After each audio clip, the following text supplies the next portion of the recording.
Thanks to Call Sheet for sponsoring this video. Use code FANARCHBASEBALL to get $10 when you trade 10. It's been a while since we've enjoyed going into a Mets game with a bit of excitement. This team has been absolutely lifeless. But on Tuesday night, we entered the game with some kind of hope that one of our own, a homegrown player, which fans love, can be a star, can shine, can help the Mets come up from the basement like Candelita did and Jose Iglesias in 2024. Well, A.J. Ewing, in just 5 at-bats, gave us hope. Gave us the thought of, hey, you know what? Maybe we do have some young prospects who could help our lineup. And A.J. Ewing looked like a 10-year veteran out there.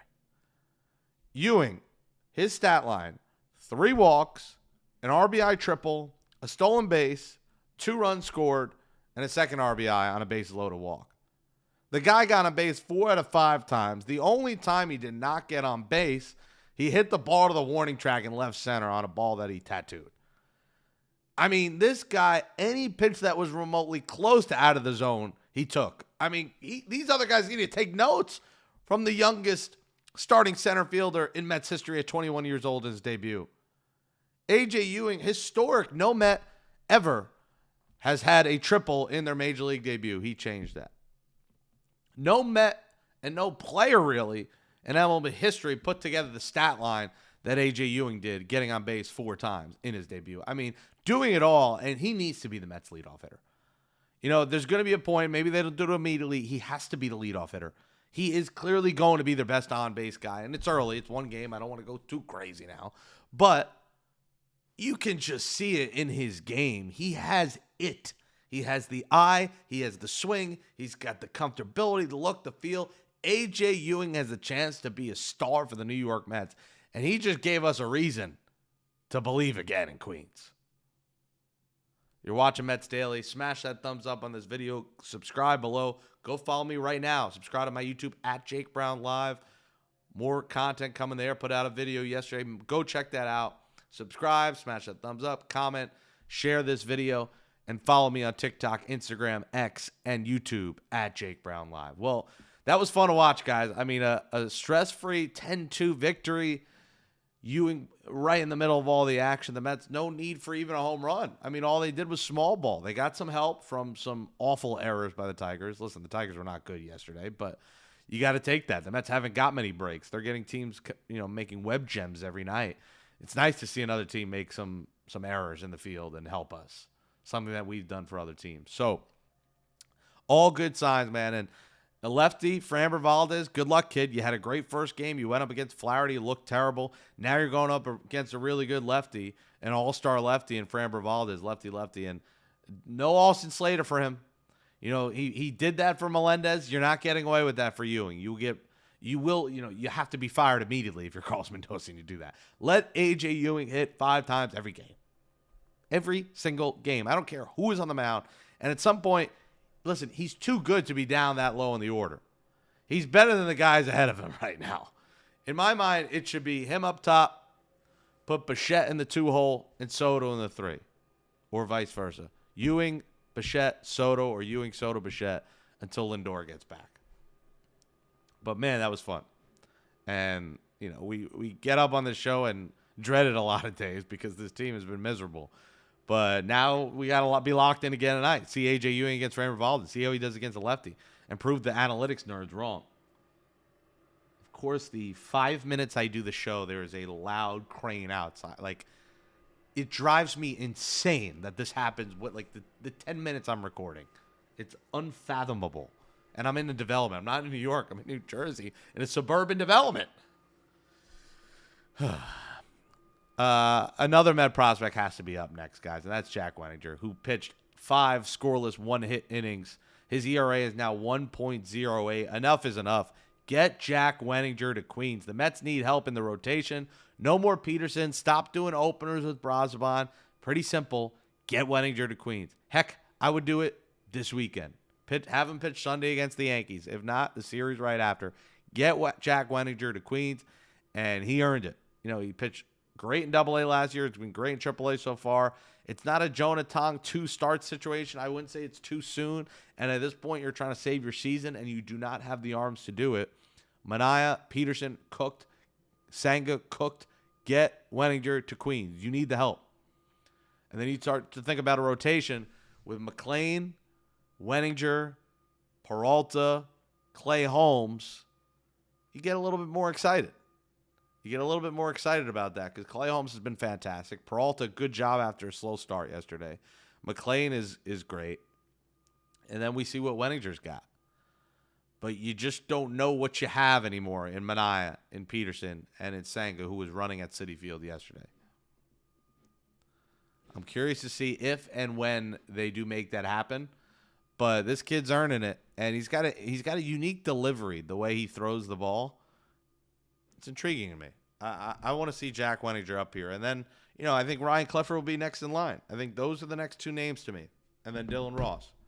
Ross, Clifford, Wenninger. Those are kind of the big three that I think the Mets got to consider calling up here very, very soon. Should also consider downloading that Call Sheet app. Baseball season is here, and you can trade every game on Call Sheet. The Mets are trading just 2% to win it all, meaning a $100 trade pays out $3,700 plus with a win.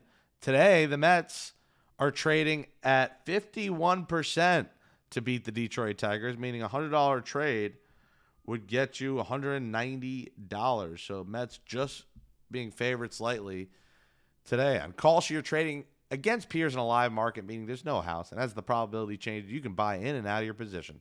For limited time, download that Call Sheet app. Use that code FANARCHBASEBALL to get $10 when you trade 10. KALSHI, Call Sheet, trade on anything. Make sure you're using that code, guys, when you sign up. It helps me, helps the channel, helps all of us. So make sure you use that code. The Mets can't catch a break when it comes to the injury front. Francisco Alvarez, who is the king of getting hurt. I mean, do we ever go a year without him getting hurt? It's unbelievable. Hurting his knee on a swing. I mean, not even behind the plate, not even running the bases. On a swing, he had to leave the game mid-at-bat.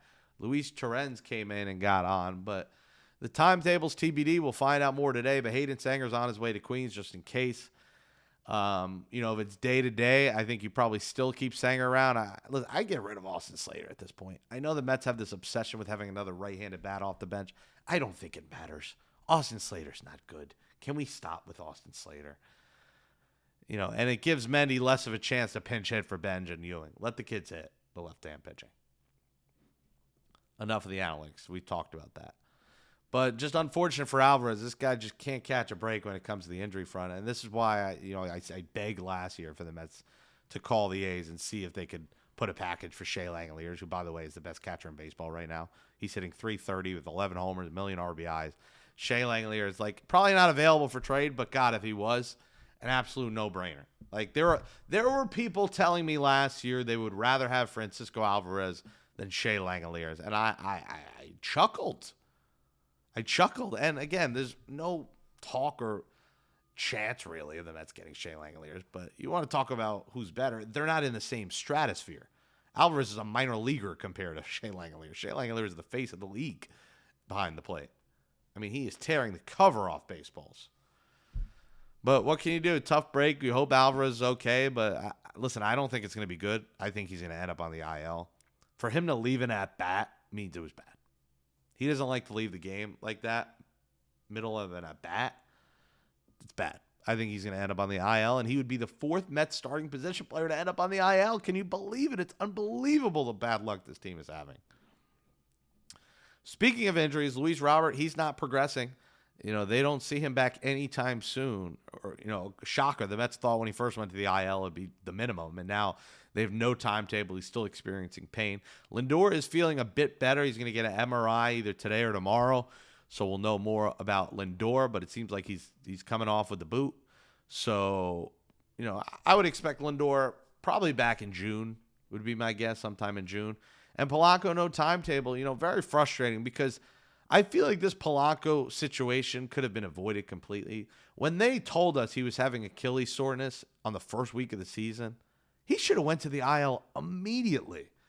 Why were the Mets playing around like this was October?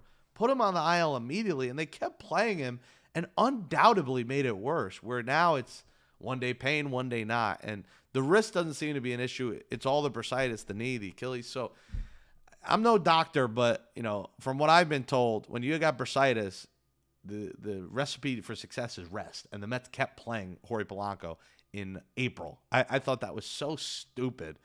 And now they've made it worse. Now he's hitting BP, but they're not comfortable with him running the bases yet. So no timetable yet for Polanco. Another guy that my guess would be June. Robert, who knows? And Lindor, my guess would be June. But these are all guesses because we just don't know. Mets have no updates.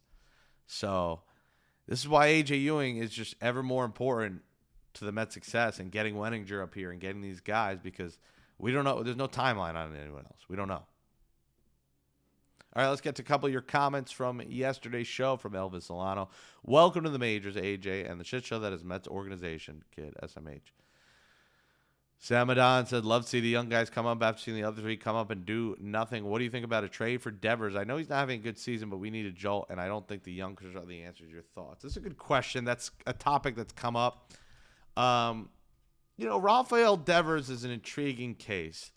You really don't feel comfortable putting him at first base. So if you're talking about him playing the field,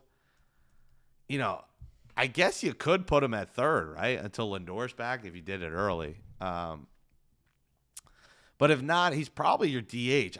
I just wish he could play first, and maybe I'd feel more comfortable. I just don't see David Stearns being comfortable with Devers because of this, the contract. The Giants, how much are they going to eat up? He's getting paid $28.5 million every year next year until 2033. That's 1, 2, 3, 4, 5, 6, 7. You do that math. We're talking about 7 years and around $200 million still remaining after this year for Rafael Devers. I just don't know if the Mets want to do that for a guy who's a defensive liability and really probably more of a DH at this point. So I'm not really on board for Devers. Now, if they could get it, they could get Giants to eat some of the money and you're not giving up a lot, then yes. But if you're eating the money and you got to give up a decent amount to get Devers, I'm not doing it. To me, it feels like the Giants just want the salary dump, right? Like the Giants would be happy dumping off his salary and not taking many, like maybe taking a mid-level prospect or two in return. But again, do the Mets want to add 30? They're at 380 over the luxury tax, 110%. Everything's double. Is Devers that kind of guy you want to pay that much to? Probably not. Clifford Clark said, Jake, I love you, but you didn't break the internet. I don't even know what that means, lol. Well, if you know what that means, I did break the internet. Breaking the internet essentially means a viral video that explodes, that your friend sends you and you're like, oh, that's my friend Jake. And that happened to me over the weekend. Multiple people like, my friend sent me your tweet. That means breaking the internet. So I've had many break the internet moments when it comes to my content. And this weekend, they were break the internet moments, Clifford. So what that means is when you have a video that's so viral that it get 8-figure views, and I'm talking 10 million plus views, is considered breaking the internet. And my videos garnered probably 30, 40, 50 million. I would have to really do the math because all the accounts that shared it, you're talking ESPN, Bleacher Report, Sports Illustrated, if you add all those up and mine, we're talking about 30, 40 million views. That's breaking the internet, yes. That means pretty much a majority of NBA fans saw the videos. A majority. Maybe not a majority because there's a couple 100 million, but a lot of people saw them. The C Money said, if you're not bringing these guys up, what's the point? On the verge of just cancel the season. Well, you got one up. Let's get Wenninger next. Wenninger and Clifford next. Stewart said, want to shake up the team, look at Philadelphia and do what they did. Well, you don't need to tell me that, Stewart. I've been on the Fire Mendoza train all season. They haven't done it. Stearns again addressed it yesterday, said he likes working with him, and he doesn't want to address every 2 weeks. Well, listen, David, when you're 10 games under 500, we're going to address the inept manager. I'm sorry, you're going to get it. On that note, the Mets get a win. Let's get a streak going here at home. We'll see you this weekend at Citi Field for the Subway Series.